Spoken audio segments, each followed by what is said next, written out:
다니엘서 9장에서 2300주야와 또 기름 부음 받은 왕의 탄생에 대해서 설명해 주고 있기 때문입니다.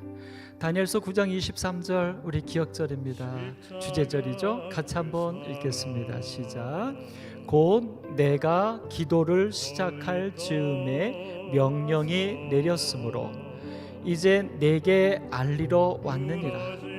너는 크게 은총을 입은 자라. 그런즉 너는 이 일을 생각하고 그 환상을 깨달을지니라. 아멘. 다니엘서 9장에 나오는 모든 예언의 말씀들이 다니엘에게 말했던 것처럼 그 환상을 깨닫기를 이 천사를 통하여 하나님께서 축복해 주셨던 것처럼 다니엘서 9장의 말씀들이 오늘 우리의 삶 속에 깨달아지고 우리의 신앙에서 이루어지게 되기를 간절히 소망합니다. 여기 교재에서는 시작하면서 이런 한 예화를 좀 들어주고 있습니다. 1976년도 7월 3일에 있었던 그 비행기 납치 사건, 그 납치된 비행기에 102명의 인질들이 있었는데 그 인질들을 이렇게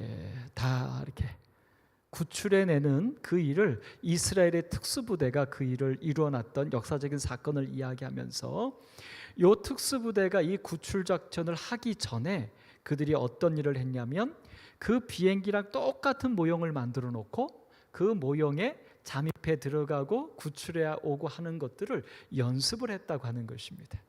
그래서 이 인질들을 무사히 다 하나도 상처를 입지 않고 구출할 수 있었는데 그것을 지휘했던 지휘관만 거기서 희생을 당하고 102명의 인질들을 다 온전하게 구출할 수 있었다. 이런 어떤 신뢰를 두면서 오늘 이 지구가 지금 사단과 죄에 이렇게 다 인질이 되어서 죽어가고 있는데 이 지구의 인질로 잡히는 우리 모든 죄인들을 구원하시기 위해서 하나님께서도 그 구원의 계획을 하나도 흐트러짐 없이 완벽하게 이루시기 위하여 이 지상에서 일어날 모든 구원의 청사진을 하늘에서 똑같이 만들어 놓고 그렇게 하시고 계신 것처럼 설명해 주고 있습니다.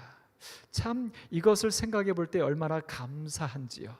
우리의 구원을 위하여 하나님께서 주도 면밀하게 계획하시고 또 연습하시고 그것을 자신의 목숨까지 다 바쳐서 실행하고 계시다는 사실입니다. 그러므로 오늘 여러분과 저는 비록 죄의 인질로 살아가는 고통 속에 있지만 두려워하거나 겁내하지 말고 우리를 넉넉히 구원하실 수 있는 그 하나님의 손길에 우리를 맡기는 그런 매일의 삶이 되었으면 참 좋겠습니다. 어젠가 언젠가부터 슬슬 이제 그런 이야기가 나오더라고요. 코로나가 이제 오늘 또다시 2주간 연장이 됐는데 연장이 되니까 이제 그동안에 영국이나 유럽이나 이런 데서 우리가 뉴스로만 들었던 그 시민들이 그런 어떤 코로나로 인하여 폐사하는 것에 대해서 데모하는 것들이 나왔는데 이제 우리나라도 이제 그 데모가 벌써 있었고 계속 있을 것 같고 이번에 또 오늘 발표한 것 때문에 또 여러 군데에서 이거는 받아들일 수 없다라고 이렇게 얘기를 하고 있습니다. 그러면서 국가에서도 슬슬 어떤 얘기를 나오냐면 그 홍콩하고 영국인가요? 두 나라가 이 코로나에 대한 정책을 바꿨다는 것입니다. 그래서 어떻게 바꿨냐면 코로나랑 함께 살아가는 정책으로 바꿨다는 것이죠. 그래서 그동안에는 전염되지 않도록 하는 개념이었지만 이제는 최대한 전염이 되지 않도록 하지만 일상생활은 다 살면서 걸렸을 때 그걸 치료하는 쪽에 어떤 그 개념으로 홍콩이나 싱가포르인가요? 이런 데가 그렇게 하고 있는데 우리나라도 지금 전문가들을 통해서 검토하고 있다. 오늘 뉴스에서 그 담당자가 우리나라는 70%가 접종을 다 맞추려고 예상하고 있는 그 추석이 지나서 10월 말경 그때쯤부터 그 개념을 도입해 볼까 지금 연구 중에 있다. 이제 이렇게 얘기가 나오고 있습니다. 이런 얘기는 결국은 무엇을 얘기하냐면 코로나를 백신이든 무엇이든 완벽하게 우리가 자유로울 수 없다라고 이제는 다 손을 든 상황인 것입니다. 그러니까 독감처럼 같이 가야 된다는 거죠. 근데 사실 우리는 이미 알고 있었습니다. 우리 재림교인들은, 예언의 기별을 알고 있는 우리들은 코로나가 혹시 끝나더라도 이게 끝이 아니라 또 다른 전염병이 우리의 삶에 계속해서 더 심각한 것들이 일어날 것을 우리는 재림의 징조와 예언의 기별을 통해서 알고 있었습니다. 자, 이제 문제는 뭐냐면, 이렇게 알고 있는 이 말씀이 우리들의 삶에 구체적으로 구원에 이르게 하도록 적용이 되는 것이 더없이 필요하리라 생각이 됩니다. 하나님께서는 우리를 구원하기 위하여 완벽한 구속의 경륜과 자신의 목숨까지 내어 바치는 것을 통하여 우리의 구원을 이루어 가시려고 하는데, 막상 인질된 우리들이 그 구원의 손길에 붙잡지 않거나 우리가 그곳에서 벗어난다면 그것은 우리를 구원할 수 없는 것이죠. 자, 오늘 여기 9장에서 1절과 2절에 보면 다니엘이 금식하며 기도하는 장면이 나옵니다. 다니엘서 9장 1절과 2절에 보면 그때가 언제냐면, 메대 족속 아하수에로의 아들 다리오가 갈대아 나라 왕으로 세움을 받던 첫 해다. 그 통치 원년에라고 말했습니다. 그 밑에 설명 부분에 보면 바로 이때는 기원전 538년경으로 결국 다니엘서 6장의 사자굴의 사건과 같은 해에 있었던 이 9장의 금식과 예언이 계시가 주어지는 사건으로 설명하고 있습니다. 그러니까 사실 제가 예전에 그 다니엘서 6장에서 말씀을 나눌 때 다니엘이 왜 창을 열고 계속 기도했는가? 고집이었나? 아니면 자존심이었나? 왜 그랬냐라고 설명을 할 때, 그것은 그냥 다니엘 개인의 신앙의 어떤 결심, 신앙 행위의 어떤 모습의 개념이 아니라, 그렇게 창문을 열고 기도했던 그 이면에 이미 다니엘은 무엇을 위해서 기도하고 있었냐면, 예루살렘으로 회복되리라고 하는 기별을 가지고 그것을 위해서 기도하고 있었고, 간신들은 다니엘을 죽이고자 하는 것이 그 개념은 아니었지만, 간신들이 다니엘을 죽이려고 했던 것은 다니엘이 바벨론 나라의 출신으로서 자기들의 머리 위에 올라가 있는 총리가 된 것을 못마땅하게 여겨서 그 시기심으로 다니엘을 끌어내리려고 했던 인간적인 정치적인 그들의 선택이었지만, 사실 그 간신들에게 그렇게 해서 다니엘을 죽이려고 하게 했던 그 이면은 사단이 역사했다고 하는 것입니다. 다니엘이 무엇을 위해서 기도하니까? 예루살렘의 회복을 위하여 기도하니까 그것을 못하게 하려고 했던 선악의 대쟁투였다는 거죠. 그러니까 다니엘은 단순히 간신들이 자기를 죽이려고 법령을 만든 게 아니라 그 이면에 사단이 자기의 기도, 예루살렘의 회복을 막으려고 한 그 사단의 역사인 것을 알았기 때문에 그것에 자기가 물러설 수 없었던 그 선악의 대쟁투의 관점이 그 속에 내재되어 있었던 것입니다. 그래서 사실은 여러분과 저도 이 땅에 살아갈 때에 사실 우리의 어떤 신앙하는 것에 의한 어떤 우리의 신앙의 모습들이 있습니다. 사실 이 모습들은 절대적인 것이 될 필요는 없습니다. 그러나 그 이면에 이 선악의 대쟁투의 관점 속에서의 어떤 것이 결부되어 있다면, 그때는 우리가 다시 한번 그 부분에 대하여 심각하게 생각해 보아야 합니다. 우리는 흔히들 그 사도 바울이 했던 고백을 얘기합니다. 시장에 가서 무엇을 먹을 때는 묻지 않고 먹는다. 그 다음에 나는 우상에게 바쳐진 음식을 먹어도 내 마음으로는 아무 꺼리낌이 없다. 그러나 믿음이 연약한 자들이 시험에 들게 하지 않으려고 나는 안 먹는다. 이 이야기는 무슨 얘기냐면, 선악의 대쟁투의 관점의 구속의 경륜과 연관된 것이 아니라면 내가 갖고 있는 나의 생활과 신앙의 어떤 모습들은 복음적으로 바꿀 수 있다는 것입니다. 그러나 반대로 만약 그것이 다니엘에게 결부됐던 것처럼 어떤 선악의 대쟁투와 구속의 경륜과 연관된 어떤 사단의 어떤 음모가 있는 거라면, 그때는 나 개인의 평안함이나 너그러움이 아니라 선을 위하여, 의를 위하여 우리는 그것을 때로는 양보할 수 없을 수도 있다는 것입니다. 우리가 이 부분에 있어서 하나님께 기도하셔서 정말 어떻게 하는 것이 복음이고 의를 이루게 하는 것인지 우리가 늘 기도하면서 성령의 인도하심을 따르게 되기를 간절히 바랍니다. 여기 두 번째 질문에서는 이렇게 말합니다. 이때 다니엘이 새삼스럽게 깨달은 사실이 뭐냐라고 질문을 하는데, 사실 여기 다니엘서 9장 2절에 보면 노란 것입니다. 70년 만에 그치리라 예루살렘의 황폐함이라고 하는 이 말, 결국 예레미야 선지자를 통하여 주어졌던 예루살렘의 회복에 대한 이 말씀을 다니엘이 이때서야 깨달았다는 것입니다. 바벨론 나라의 포로로 잡혀왔고 자기들을 잡아온 바벨론 나라는 멸망했음에도 불구하고 여전히 자기들은 고향으로 돌아가지 못하고 있는 것입니다. 이런 답답함 속에 있었던 다니엘이 얼마나 하나님께 기도했을까요? 대체 우리는 어느 때야 고향으로 회복될 수 있을까를 기도했을까요? 근데 바로 그렇게 기도하며 선지자의 말씀을 읽던 다니엘에게 바로 이 예레미야의 예언을 보게 되었고 그 뜻을 깨닫게 된 것입니다. 그래서 이것을 깨달았던 이 다니엘이 얼마나 행복했을까요? 얼마나 기뻤을까요? 그러니까 그때부터 뭐 한 겁니까? 하루도 빼놓지 않고 하루 3번씩 예루살렘을 향하여 열린 창문을 열어놓고 기도하는 것입니다. 그때부터. 사실 다니엘의 그 창을 열고 기도했던 모습은 다니엘서 1장에 나오는 모습이 아닙니다. 다니엘서 1장의 뜻을 정했을 때는 음식물에 대한 이야기가 나오고 그때부터 예루살렘을 향하여 열어놓고 기도했다라는 표현은 나오지 않습니다. 그건 언제부터 생겨난 다니엘의 기도 모습이냐면 바로 이 예언을 깨달은 그때부터 시작했던, 그러니까 이것은 예루살렘을 향하여 창을 열고 기도했던 것은 다니엘의 개인적인 기도 생활의 모습이 아니라 무엇을 위해서 시작한 거였어요?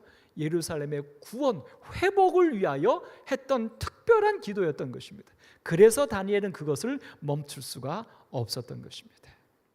자, 이제 세 번째 질문을 이렇게 던집니다. 이 예루살렘의 회복을 위하여 다니엘이 깨달은 그 기도할 때 어떻게 기도했느냐? 9장 3절에 보니까 내가 금식하며 베옷을 입고 재를 덮어쓰고 주 하나님께 기도하며 간구하기를 결심했다. 여러분, 여기 나오는 이 다니엘의 기도 모습은 어떤 때 하는 모습입니까? 뭔가 심각하게 내가 죄를 지었을 때, 회개할 때, 용서를 빌 때. 근데 지금 다니엘이 예루살렘의 회복에 대하여 하나님께 기도하는데 그 기도하기 시작할 때에 다니엘이 마치 어떤 기도를 합니까?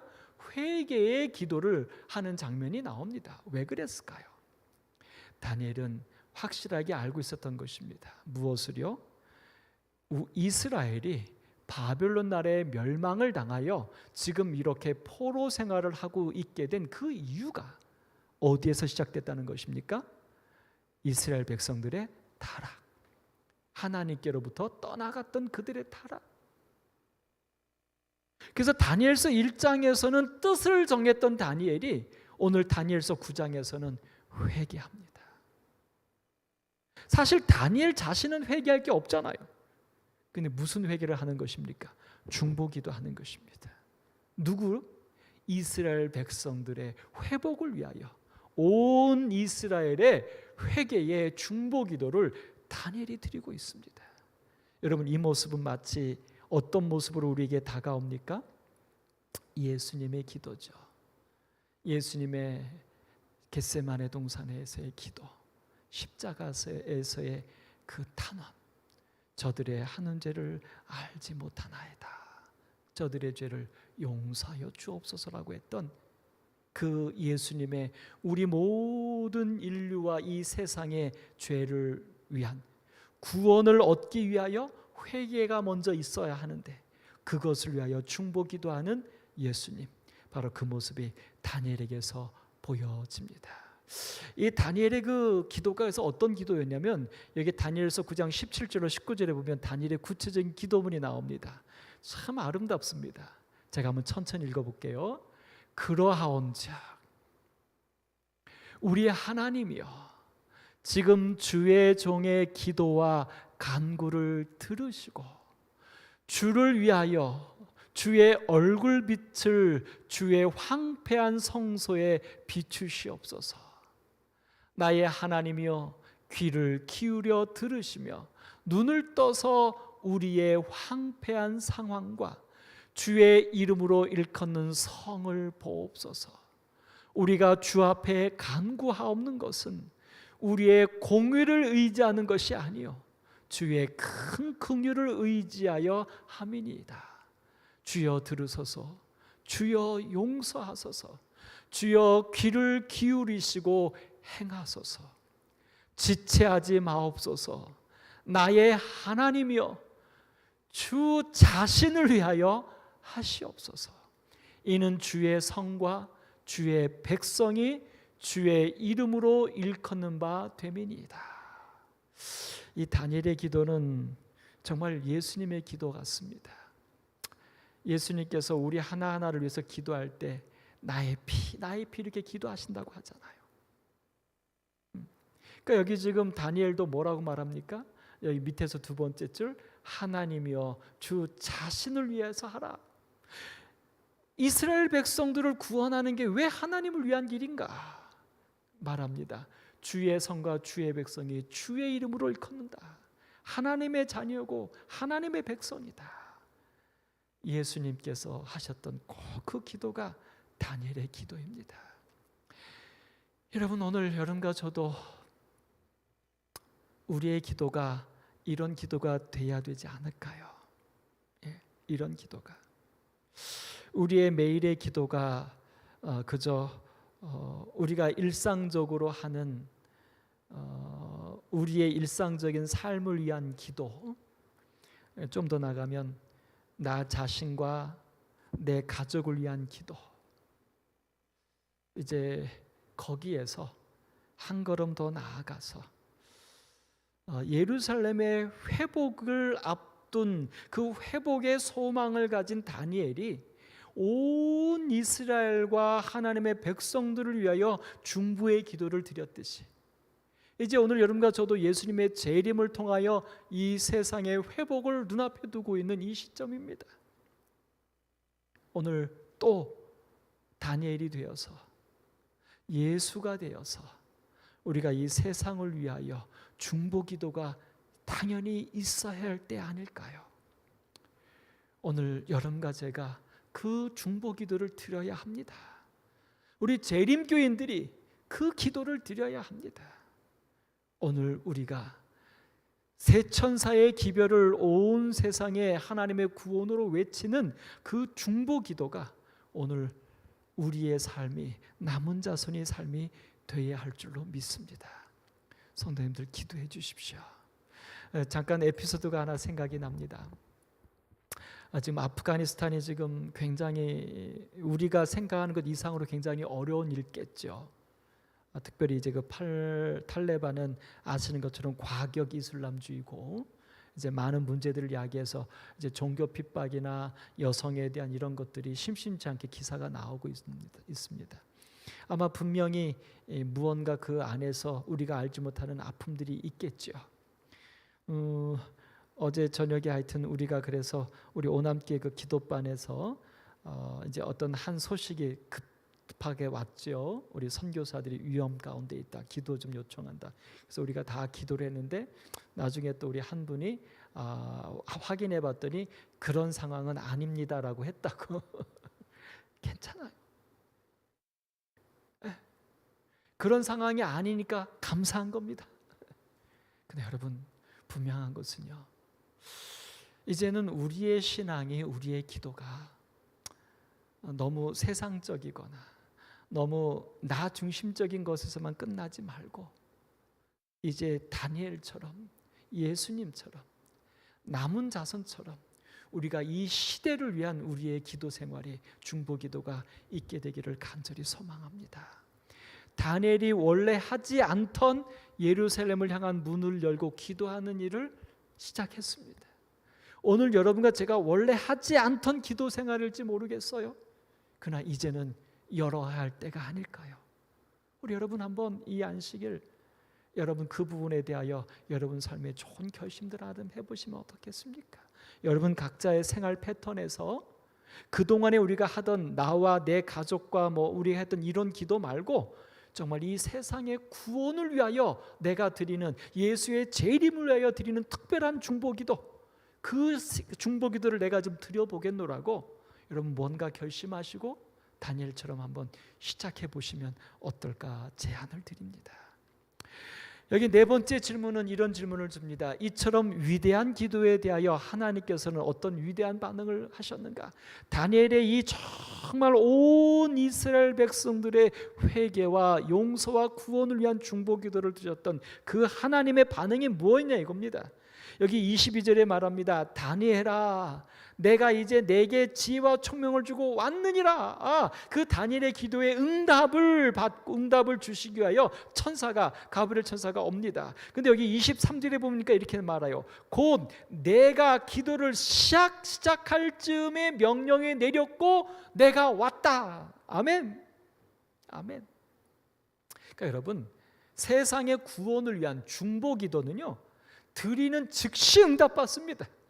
때로는 내 개인을 위한 기도는 조금 나중에 오거나 내가 원했던 기도의 모습이 아닌 다른 모습으로 옵니다. 요즘 우리 그 기도반에 제가 영상 올리는 그 책이 요즘에 계속 시리즈가 그거더라고요. 내가 기도한 내용과 다른 것으로 올 수 있다. 내가 기도한 시점과 좀 늦게 올 수도 있다. 근데 이것은 기도를 안 들어주시는 게 아니라 나에 대해 가장 잘 아시는 하나님이 내 기도보다 더 좋은 것으로 내게 주시는 것이다. 이제 이게 요즘 계속 한 일주일째 말씀인데요. 근데 단 한 가지, 이것과 다르게 세상의 구원과 영혼의 구원을 위한 중보기도는 지체됨이 없다고 성경은 말합니다. 아멘. 그럼 여러분, 어떤 면에서는 여러분과 제가 이 기도의 응답의 경험을 갖고 싶으면 내 개인을 위한 기도가 아니라 다른 영혼과 세상의 구원을 위한 기도, 그것을 우리가 드리면 그것은 100% 우리가 응답을 경험하리라 확신합니다. 여기서 노란 글씨 이렇게 말해요. 너는 그렇게 해서 왔어요. 와서 말합니다. 너는 크게 은총을 입은 자라 라고 축복을 하면서 그런즉 너는 이 일을 생각하고 그 환상을 깨달아라. 이 환상을 깨닫는다, 계시를 받는다. 여러분, 계시를 받는 것은 어떨 때 일어나는 겁니까? 계시를 받았다, 영감을 받았다, 어떨 때 일어납니까? 우리가 늘 말하는 성령의 감동입니다. 사실 우리가 마지막 시대에 우리는 늦은 비 성령을 받기를 소망하잖아요. 우리는 받아야 합니다. 근데 성령을 받을 수 있는 또 가장 중요한 길이 주님 제게 성령을 주십시오라고 성령을 달라고 간구하는 것보다 더 성령의 충만함을 받을 수 있는 길이 바로 이 모습인 것 같아요. 중보기도 하는 거예요. 그러면 어떻게 해요? 환상까지 깨달을 만한 하나님의 영감이, 성령이 우리의 마음을 가득 충만케 하실 줄을 믿습니다. 우리 오남교회 성도님들 중에 이 경험을 가져서 한번 고백하고 하나님께 간증하는 일들이 일어났으면 좋겠습니다. 나를 위한 기도는 내가 별로 응답을 못 받았는데 중보기도 했더니 응답을 받았고, 중보기도 하다 보니까 내 마음이 뜨거워져서 내가 정말 이렇게 달라졌노라고 하는 고백이 오늘 우리의 고백이었으면 참 좋겠습니다. 다섯 번째 질문을 던집니다. 다니엘이 아직도 깨닫지 못하고 있었던 그 이상, 그러니까는 다니엘이 예루살렘의 회복에 대한 예레미야 선지자의 말씀을 읽고 그때부터 중보기도를 하기 위하여 그가 금식하며 잿더미에 앉아서 기도를 시작할 때에 하나님께서 기도의 응답으로 이 다니엘에게 은총을 주고 성령의 감동을 주었더니 다니엘이 뭘 깨달은 겁니까? 환상을 깨닫게, 이상을 깨닫게 된 거예요. 근데 그 이상이 무엇이냐면 사실은 다니엘서 8장에서 주었던 2300주에 대한 이상입니다. 근데 여기 8장 27절에 보니까 이에 나 다니엘이 지쳐서 여러 날 앓다가 일어나서 왕의 일을 보았느니라. 그 다니엘서 8장에 성소가 정결하게 함을 입으리라 라고 하는 2300주에 대한 예언을 딱 환상을 봤을 때, 보긴 봤는데 그 환상을 감당할 수가 없어서 다니엘이 뭐 했던 것입니까? 지쳐서 정신을 놔버렸던 거예요. 그리고 그것을 그렇게 놓은 상태에서 그것을 해결하지 못하고 지금 지나오고 있었습니다. 근데 이 다니엘이 그 받았던 그 환상 계시를 깨닫게 해달라고 기도한 게 아니라, 그것이 무슨 뜻인지 알고 싶다라고 하나님께 매달린 게 아니라, 다니엘이 무슨 기도를 드린 거예요? 예루살렘의 회복을 위하여 기도했더니 덤으로 무엇까지 깨닫게 됐다고요? 그 지쳐서 쓰러질 수밖에 없었던, 그 깨닫지 못했던 그 환상까지 깨닫게 해주시는 축복을 받게 됐다는 것입니다. 여러분, 사실 성경에 나오는 많은 그 믿음의 노독들, 선지자들을 보면 자기의 정결, 자기의 거룩을 위해서 기도하고 수고했을 때 변화된 사람은 거의 없습니다. 근데 대부분의 정말 그들의 삶에 정말 존경할 만한 어떤 모범적인 신앙을 살았던 사사나 선지자들은 보면 다 그들은 무엇을 위해서 사는 사람들이었어요? 자기가 아니라 남을 위해서. 그렇게 살았던 사람들은 그들의 삶에 개인적인 어떤 허물들이 별로 없습니다. 그리고 그렇게 살 때도 마찬가지입니다. 예를 들어서 다니엘은 성경에서 말하는 것처럼 흠잡을 데가 없는 사람이었어요. 근데 다니엘서를 다 읽어보면 자기 개인이나 자기 자녀나 자기 자신과 관계된 기도나 이런 게 나옵니까? 거의 안 나와요. 요셉도 그렇습니다. 그런데 다윗 같은 경우에 언제 그가 시험에 들고 빠지게 됩니까? 네. 어떤 이스라엘 백성들을 위한 전쟁에 나가지 않고 왕궁에서 혼자 아무것도 하지 않고 있을 때. 그래서 사실은 여러분, 우리가 이 세상에 살면서 평안함을 구하는 것은 사실 그 평안함이 우리에게 주어졌을 때 정말 그것이 우리에게 축복이 될까? 이걸 한번 생각해 봐야 합니다. 사실 여러분의 인생에 있어서도 우리 여자분들이 언제 그 우울증이 옵니까? 언제? 막 시집 가서 막 애 낳고 애 키우느라고 막 정신 없을 때 우울증이 옵니까? 아니요, 그때 안 와요. 그때는 우울증이 올 겨를이 없어요. 언제 옵니까? 아이가 다 커서 이제 엄마 손이 필요가 없어질 때, 그때 여자분들이 어떻게 해요? 남자분들은 언제 그게 옵니까? 뭐 대부분 그렇게 열심히 일하시다가 퇴임하고 나면. 그러니까 결국 우리 이 죄 아래, 죄의 영향 속에서 살아가는 우리들이 그 죄로부터 자유로울 수 있는 것은 죄를 안 지으려고 방어하는 게 때가 아니라 죄를 지을 여유가 없을 만큼 뭐에 바쁜 때? 선한 일에 바쁠 때. 그래서 사실은 예수님께서 우리에게 계속 말씀하시는 거예요. 뭐 하라고요? 죄 짓지 말라라는 말씀보다 더 많은 게 뭐냐면 봉사하라, 희생하라, 사랑해라. 그거예요. 바로 그것이 우리에게 축복이 되기 때문입니다.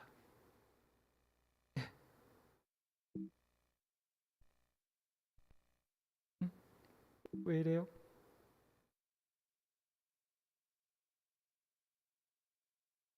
네.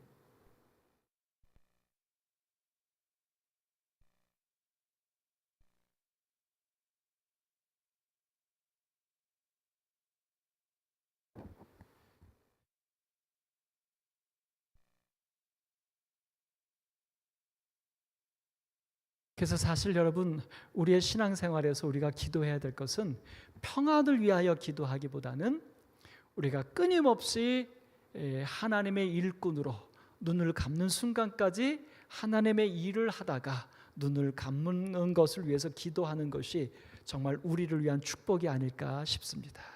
여기 다섯 번째 그 이상이 바로 그 2300주야 성소의 정결에 대한 그 해결하지 못했던 것을 천사가 와서 은총을 주어서 해결해 줍니다. 그러면서 다니엘서 9장 24절에 그 2300주에 대한 환상에 대해서 시작점을 정확하게 알려주는데, 내 백성과 내 거룩한 성을 위하여 이른 이래로 기한을 정하였다라고 하면서 그 2300주에 대한 해석의 시작점부터 시작해서 그것에 대한 이해를 다니엘이 깨달을 수 있도록 전해 줍니다. 근데 여기 초반부에 그 2300주야 안에 또 잘라내진 내 백성과 내 거룩한 성, 그러니까 지금 다니엘이 예루살렘의 회복을 위하여 기도하고 있을 때에 이 선사가 와서 계시를 알려주니까 다니엘의 지금 모든 관심은 이스라엘에게 있는 거죠. 그 이스라엘을 위하여 2300주야 중에서 72일을 기한으로 정해졌다라고 하는 이야기를 설명을 줍니다. 그래서 이 71회로 기한을 정했다라는 것이 무슨 뜻인가? 여기 정했단 말은 원어적인 설명을 우리가 풀어보면 하다크라고 하는 단어로 자르다, 잘라내다, 할당되다, 분할되다 이런 뜻이에요. 다시 말해서 2300주야라고 하는 긴 기간 중에 이스라엘 백성들을 위하여서 7일가 71회가 분할되었다, 나누어져 있다, 잘라내져 있다라고 하는 개념인 것입니다. 그러면 이스라엘 백성들을 위하여 왜 2300주야 안에서 71회가 나누어졌는가? 그것에 대한 설명은 출애굽기 19장 6절에 보면 이렇게 설명합니다. 이스라엘 백성들을 모세를 통하여 출애굽시키면서 그들에게 하나님께서 가나안 땅으로 가게 하시면서 주셨던 말씀이에요. 제사장 나라가 되며 거룩한 백성이 되리라. 그러니까 아브라함을 불러내어 내가 가라고 한 땅에 가라고 했던 땅, 그 땅은 지금 이스라엘 백성들을 모세를 통하여 인도하여 내고 있는 그 가나안 땅이었다는 거죠. 근데 그 가나안 땅에 왜 아브라함을 또 다시 이스라엘 백성들을 그곳에 기필코 그곳에 있게 하시려고 하는가? 그것에 대하여 여기 출애굽기에서는 정확하게 말해주고 있는 것입니다. 이스라엘 백성들을 제사장 나라가 돼서 거룩한 백성이 되게 하려고 그렇게 계획하셨다는 것입니다. 그러니까 결국 2300주야라고 하는 이 온 세상을 구원하는 구속의 경륜 중에서 특별히 이 육적 이스라엘 예루살렘을 향하여 71회로 기한이 또 정해졌는데, 그 정해진 근본 목적은 바로 무엇이냐면 이스라엘 사람들을 통하여 이 온 세상을 구원하는 제사장들이 되게 하려고, 거룩한 백성이 되게 하려고 구별했다는 것입니다. 사실 여기 지도에 나오는 것처럼 우리나라도 우리나라가 세계 중심이라고 그러는데, 그래서 우리나라 지도는 그릴 때 보면 우리나라가 어디 나옵니까? 이 지도에 가운데 나오죠. 근데 사실 우리나라 바로 옆에 일본 있고, 그 다음에 우리가 그리는 세계 지도 가운데는 뭐가 있습니까? 태평양이 있고 양 사이드에 이제 대륙이 있어요. 근데 저 일본 유럽 사람들이 그리는 지도는 어디가 중심에 와 있을까요? 자기네 나라가 지도의 중심에 와 있죠. 근데 사실 우리나라는 극동입니다. 극동, 동쪽에 아주 최극. 우리나라에서 더 가면 일본이란 섬 뺏겼고 거기 지나가면 태평양이라고 망망대해입니다. 더 연결된 데가 없다는 거죠. 극동이에요. 근데 이 팔레스타인은요, 오늘 여기 그림에 나오는 것처럼 이 아메리카 대륙과 오세아니아 호주 대륙을 빼놓고는 유럽과 아시아와 아프리카, 이 전 세계의 큰 세계의 대륙이 다 육로로 통할 수 있는 그 바로 지정학적으로 중심지가 바로 가나안 땅이었다는 것입니다. 그래서 사실 저기에 대하여 적과 꿀이 흐르는 땅이라는 표현이 나오고, 또 사실 그 12정탐꾼 사건 때에 보면은 그 무엇을 메고 왔다고 하죠?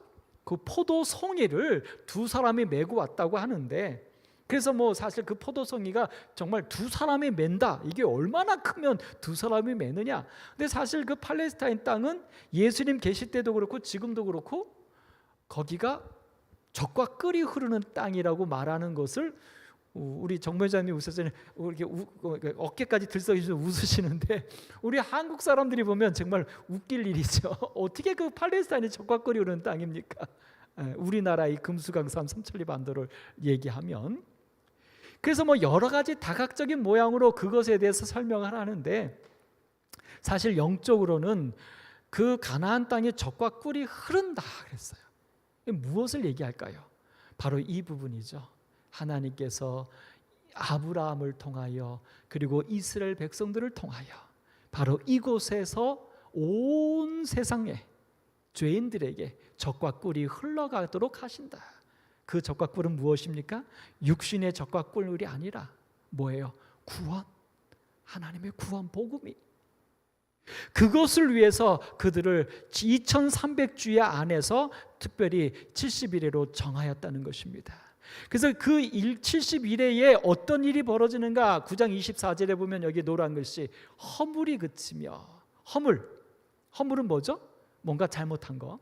예. 그 다음에 죄가 끝나며, 죄가 끝나요.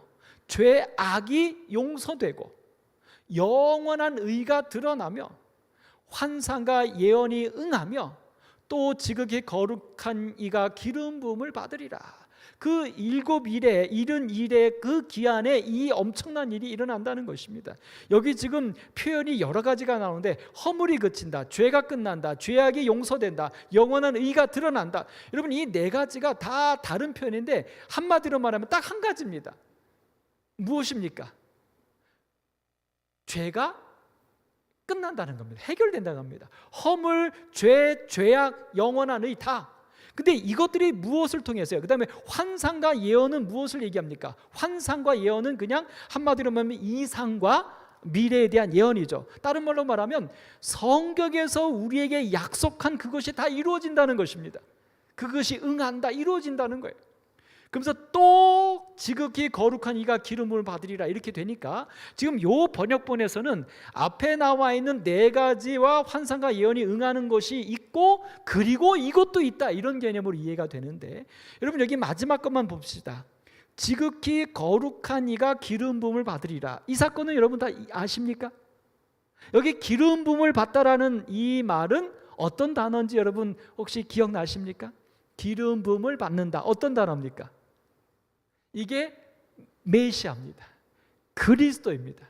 그러니까 메시아라고 하는 히브리어 그 뜻이 기름 부음을 받다라는 뜻입니다.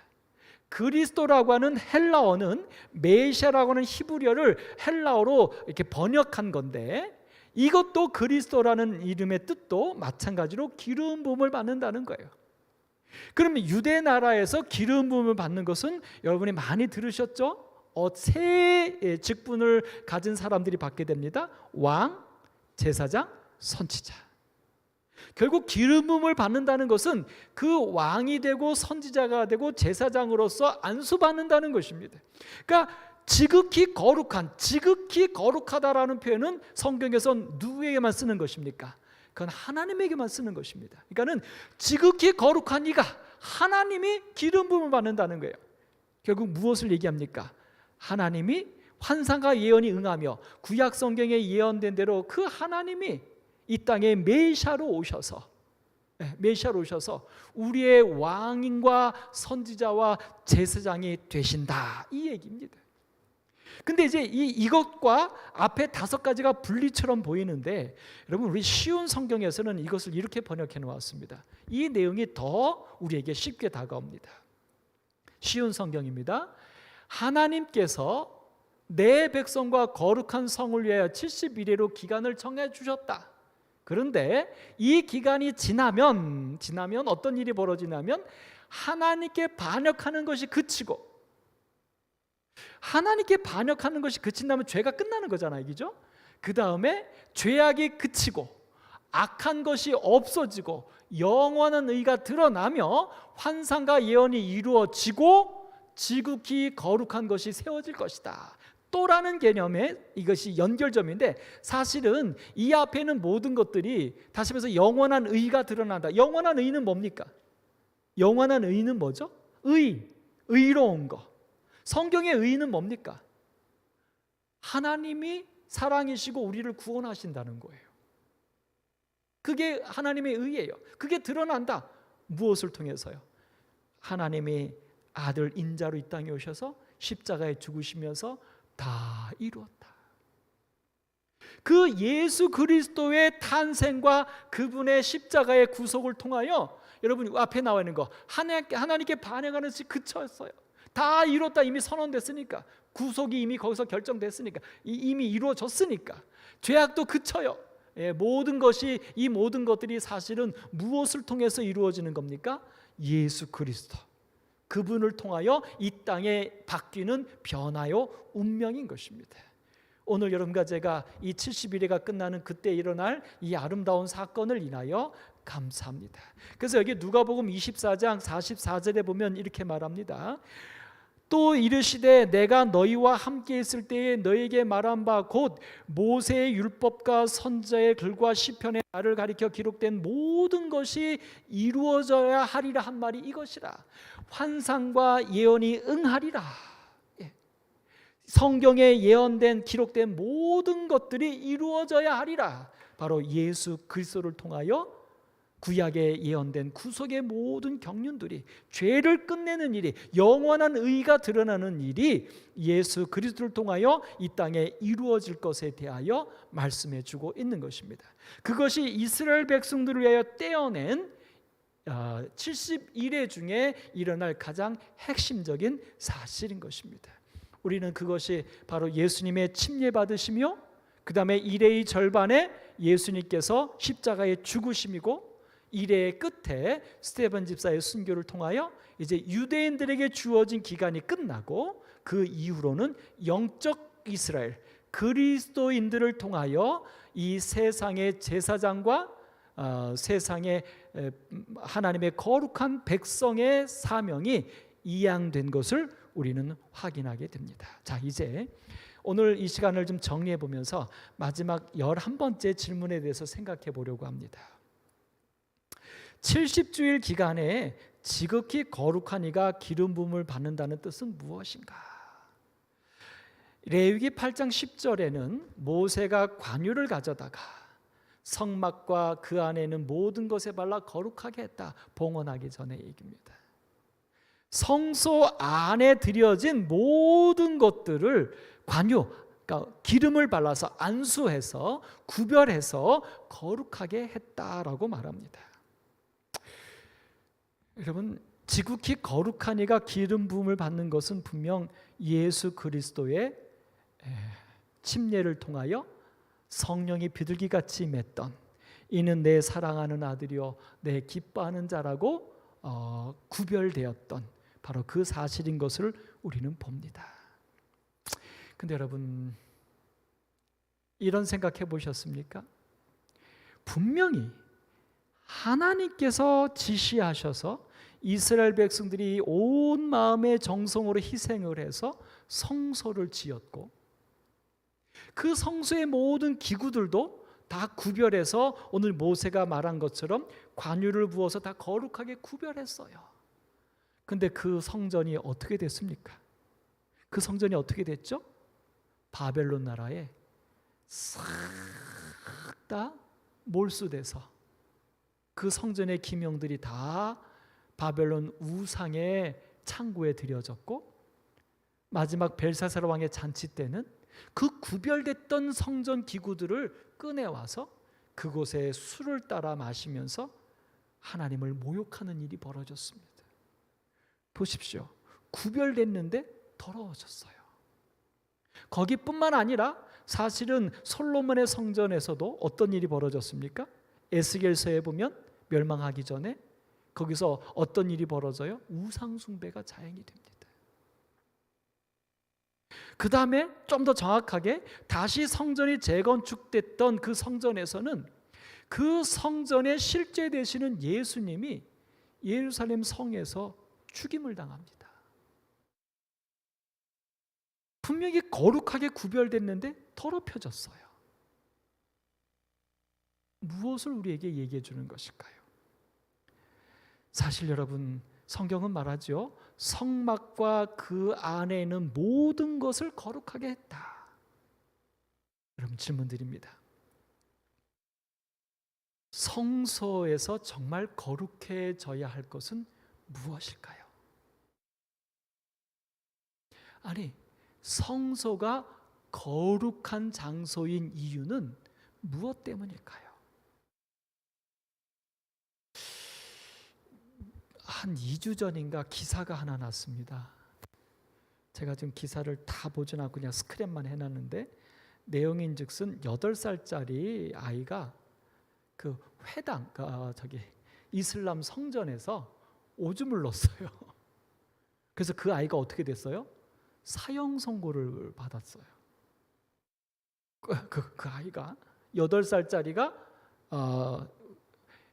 회교 사원에서 오줌을 넣었다고, 이거는 신성 모독이라고 해서 사형 선고를 내린 것이 기사에 났습니다. 그래서 이제 이슈가 된 거죠. 여러분 어떻습니까? 하나님의 성전이 더럽혀졌어요. 물론 이스라엘 백성들의 잘못 때문이죠. 하나님이 더럽혀졌을까요? 아니에요. 성소가 거룩하게 구별된 것은 성소의 장소를 위한 게 아니죠. 성소의 금촛대를 위한 구별이 아닙니다. 그 성소가 거룩한 장소인 이유는 누구를 거룩하게 하기 위한 것입니까? 우리요. 이 교회가 성전인 이유는 이 건물이 거룩해지기 위해서가 아니라 이 건물을 통하여 누가 거룩해지기 위한 것입니까? 오늘 사람이, 죄인이. 여러분 어떤 면에서는요, 성소 얼마든지 더럽혀져도 괜찮아요. 그곳에서 사람이 거룩해질 수만 있다면 성소의 목적이 그것이니까요. 그래서 예루살렘 성전이 무너져도 하나님은 살아계신 것입니다. 문제가 없어요. 하나님이 우리를 거룩하게 하시는 것은 막힘이 없어요. 오늘 그 하나님께서 거룩하게 하시고자 하시는 것은 어떤 장소나 물건이 아니라 사람이니까. 오늘 여러분과 저니까. 여러분 오늘 여러분과 제가 오늘 거룩함을 입는 하나님의 백성이 되기를 간절히 소망합니다. 여러분 여기 마태복음 28장 19절로 20절에 최후의 명령이죠. 예수님께서 이 땅에서 떠나서 가시면서 하셨던 마지막 명령입니다. 거기는 분명히 이렇게 말합니다. 너희는 가서 모든 민족을 제자로 삼아 아버지와 아들과 성령의 이름으로 침례를 베풀라고요. 여러분 이 침례가 바로 뭡니까? 지극히 거룩한 기름 부음 받은 자가 일어나는 그 침례예요. 예수님 침례 받으시고 올라오실 때 성령이 비둘기같이 임하며 이는 내 사랑하는 아들이요 내 기뻐하는 자라고 충만해졌던, 구별되었던, 거룩하게 되었던 그것이 바로 침례입니다. 그것이. 오늘 이 침례를 통하여 어떤 교회를 거룩하게 하라고 말하지 않아요. 어떤 물건을 거룩하게 하라고 말하고 있지 않아요. 오늘 예수님께서 하셨던 마지막 명령은 뭐냐면 모든 민족에 살아있는 사람들을 침례를 통하여 성령 충만한 거룩하게 하라고 말씀하고 있는 것입니다. 그리고 그렇게 거룩하게 되도록 내가 너희에게 분부한 모든 것을 가르쳐 지키게 하라. 말씀을 지키는 게 중요한 게 아니라 왜 그것을 지키게 하냐면 하나님께 구별되어 거룩한 백성으로 살아가게 하라는 것입니다. 계명이 중요한 게 아니라 그 사람이 거룩하게 되는 게 중요한 것입니다. 오늘 그것을 위해서 예수님이 약속까지 주셨지 않습니까? 어떤 약속이요? 세상 끝날까지 너희와 항상 함께 있으리라. 아멘. 여러분, 하나님이 나와 함께하는 것이 내가 결국 뭐가 되는 것입니까? 거룩하게 구별되는 것 아닙니까? 결국 내가 거룩하게 구별될 수 있는 방법은 무엇이냐면 나를 거룩하게 하려고 애쓰는 게 아니라 앞에 부분, 내 주변에 있는 사람들을 거룩하게 하려고, 그들을 구원하게 하려고 우리의 모든 삶을 다 바칠 때 오늘 나는 어떻게 됩니까? 하나님이 함께 하심으로 거룩하게 되어져 간다는 비결입니다. 오늘 이 비결을 삶에서 이뤄낸 자들이 있죠. 바로 그게 누구냐면 남은 자손들입니다. 이 남은 자손들에 대해서 제가 화요일 저녁에도 말씀을 좀 드렸지만 가치관의 변화, 여러 가지 변화를 얘기했는데 여기 보십시오. 또 내가 보니 어린 양이 시온산에 섰고 그와 함께 14만 4천인이 섰는데, 어린 양이신 예수님과 함께 서 있어요. 여기 마태복음 28장 20절에 말합니다. 내가 너와 항상 함께 있겠다. 누가 함께 있냐면 다른 사람들을 거룩하게 하려고 하는 사람에게 하나님이 함께해요. 여기 어린 양과 함께 있는 14만 4천인은 누군가? 그 이마에 어린 양의 이름이 쓴 것이 있어요. 그들의 생각과 그들의 삶이 무엇을 향한 거예요? 어린 양의 이름과 하나님의 이름. 여러분, 어린 양의 이름은 무엇입니까? 메시아예요. 그리스도예요. 예수예요. 그 이름의 뜻처럼 예수님은 자기의 백성을 구원하기 위해서 평생을 사셨고, 메시아의 이름과 그리스도의 이름의 뜻처럼 예수님은 이 땅에서 모든 사람들의 왕이요 제사장이요 선지자로 살았던 것입니다. 그 예수의 어린 양의 이름이 머리에 있다고, 이마에 있다고요. 결국 그 사람의 모든 생각은, 그 사람의 모든 가치관은 다 무엇에 있는 것입니까? 내가 세상에 메시아가 되고 예수가 되고 그리스도가 되는 것, 바로 마태복음 28장 19절에 말한 모든 민족을, 내가 만나는 모든 사람들, 내가 대하는 모든 사람들에게 매매하는 개념이 아니라, 혈연의 개념이 아니라, 내 편, 네 편의 개념이 아니라, 나랑 맞고 안 맞고의 개념이 아니라, 내가 만나는 모든 사람들에게 그들을 제자 삼으려고 하는, 그들을 거룩하게 구별하여 하나님의 구원을 얻게 하려고 하는 그 일념으로 살아가는 사람들, 그 사람이 남은 자손입니다. 그렇게 사는 사람들에게 하나님이 함께 하십니다. 여러분, 오늘 혹여 여러분과 저의 매일의 삶 속에 때로 허전할 때가 있습니까? 때로 근심이 있거나, 때로는 구원의 확신이 없거나 염려가 있을 때가 있습니까? 오늘 이 말씀에 근거하여 보면 우리가 뭐 하지 않기 때문입니까? 예루살렘을 향하여 기도하지 않기 때문입니다. 내 눈에 보이는 사람들을 향하여 그들의 거룩, 그들의 구원을 위하여, 그들이 하나님의 제자됨을 위하여 내가 기도하지 않기 때문입니다. 그래서 내가 허전한 거예요. 그래서 내가 사는 게 힘든 거예요. 재미가 없는 거예요. 오늘 우리에게 주시는 거룩하게 되리라고 하는 이 말씀이 비단 예수님에게만 해당되는 예언이 아니라, 또 하나의 이 마지막 시대에 다니엘에 했던 것처럼 이 세상의 구원을 위하여 기도해야 할 남은 자손이 되어야 할 여러분과 저에게도 거룩하게 되는 이 일이 우리의 신앙의 목표요, 우리의 삶이 되었으면 참 좋겠습니다. 오늘 여기 요한복음 10장 16절에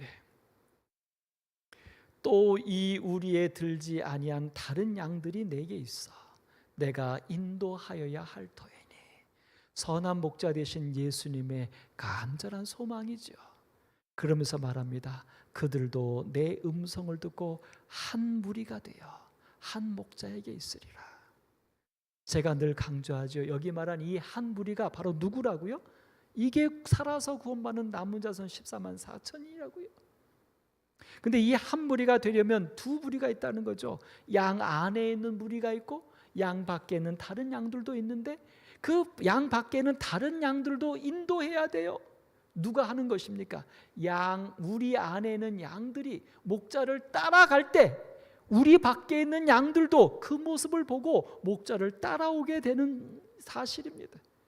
오늘 이 예수를 따라가는 마지막 시대에, 거룩하게 살아가는 이 마지막 시대에 중보 기도해야 할 그 사람들이 누구입니까?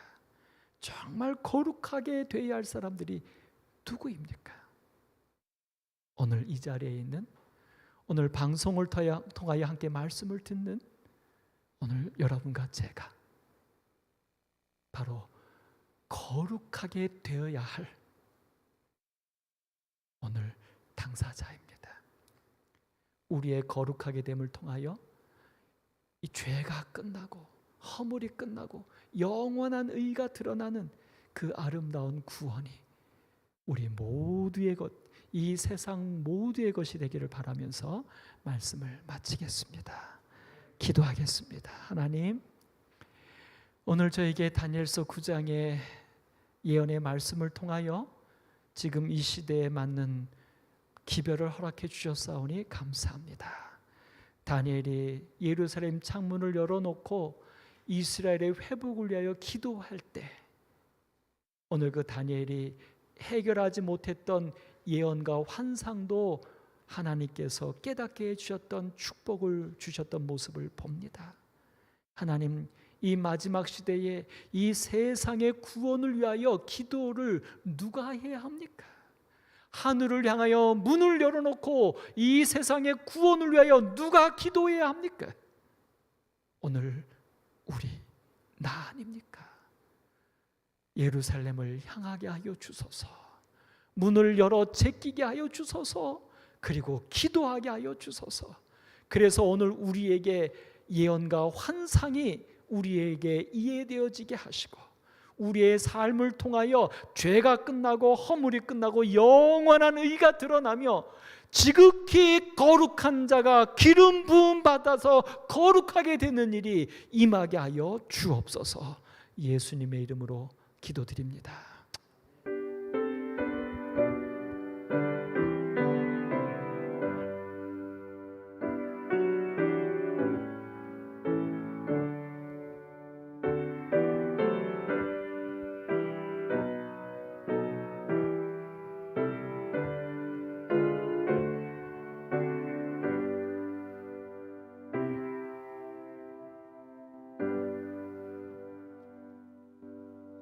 감사합니다. 평안한 밤 되시고요. 내일 10시 15분부터 우리 유튜브와 현장에서 우리 함께 찬양하겠습니다. 감사합니다.